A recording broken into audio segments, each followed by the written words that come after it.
ഹരി ഓം നമസ്തേ. നാളെ നിങ്ങൾ നോക്കിയാൽ മനസ്സിലാവും 3 കാർഡിലും വന്നിട്ടുള്ളത് സോഴ്സാണ്. സോഴ്സ് ബുദ്ധിയെ പ്രതിനിധാനം ചെയ്യുന്ന കാർഡാണ് മെയിനായിട്ട്. നിങ്ങളുടെ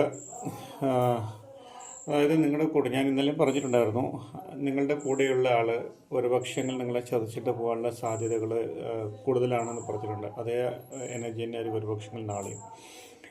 കൂടെയുള്ളവരെ വളരെയധികം ശ്രദ്ധിച്ചിട്ട്, എല്ലാവരും ശത്രുക്കളായിട്ട് കാണാനെല്ലാം പറഞ്ഞത്. നിങ്ങളുടെ ആരെയാണോ നിങ്ങൾക്ക് ചിലപ്പോൾ നിങ്ങൾക്കത് മനസ്സിലാവും, ഞാൻ പറയുന്ന കാര്യങ്ങൾ മനസ്സിലാണ്ടാവും. ആരോ ഒരാൾ നിങ്ങളുടെ ഒപ്പം നിന്നിട്ട് നിങ്ങളെ ചതിക്കാൻ വേണ്ടിയിട്ട് ചില കാര്യങ്ങൾ ശ്രമിക്കുന്നുണ്ട്. അപ്പോൾ അതാരാണെന്ന് കണ്ടെത്തിയിട്ട് അതിനനുസരിച്ച് പ്രവർത്തിക്കുക. ഇല്ല എങ്കിൽ നിങ്ങൾക്ക് അതിനെക്കൊണ്ട് ഒത്തിരി നഷ്ടങ്ങളാണ് സംഭവിക്കുക എന്നുള്ളതാണ് 10 ഓഫ് സോഴ്സിൽ കാണിച്ചിട്ടുള്ളത്. അതുകൊണ്ട് ചതിവ് പറ്റാതിരിക്കാൻ വേണ്ടിയിട്ട് മാക്സിമം ശ്രമിക്കുക. ഇതുവരെ വിശ്വസിച്ച കാര്യങ്ങൾ, ഇതുവരെ നിങ്ങൾ ചെയ്ത കാര്യങ്ങളൊന്ന് അവലോകനം ചെയ്യുക. ആരാണോ നമ്മൾക്കെതിരെ, അത് ചതിവ് പറഞ്ഞാൽ പലതരത്തിലാവാം.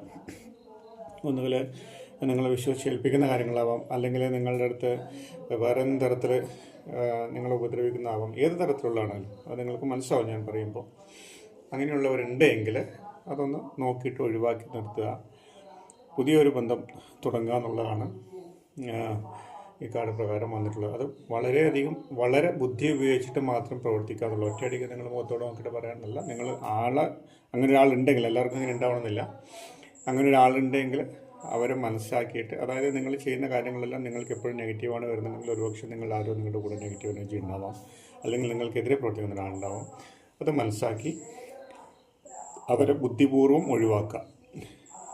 ബുദ്ധിപൂർവ്വം ഒഴിവാക്കിയിട്ട് എന്താണോ ന്യായം, എന്താണോ സത്യം, അതിൻ്റെ കൂടെ നിന്നിട്ട് നിങ്ങൾ വർക്ക് ചെയ്യാം. നിങ്ങൾക്ക് എപ്പോഴും നല്ലതേ വരുമെന്നുള്ളതാണ് ഈ കാർഡ് പ്രകാരം. അപ്പോൾ അതായത് നിങ്ങളെ വിഷമിപ്പിക്കാൻ ശ്രമിക്കുന്ന ആരെങ്കിലും ഉണ്ടെങ്കിൽ അവരെ നിങ്ങൾ മനസ്സിലാക്കുക, ഒഴിവാക്കുക എന്ന് മാത്രമേ അതിനർത്ഥമുള്ളൂ. ഇത് ചെയ്തിട്ടില്ലെങ്കിൽ നിങ്ങൾക്ക് വിഷമം ഉണ്ടാകാനുള്ള സാധ്യതയുണ്ട്. അതുകൊണ്ട് അത് നോക്കിയിട്ട് പ്രവർത്തിക്കുക എന്നുള്ളതാണ് മെയിനായിട്ട് ശ്രദ്ധിക്കാനുള്ളത്. Thank you.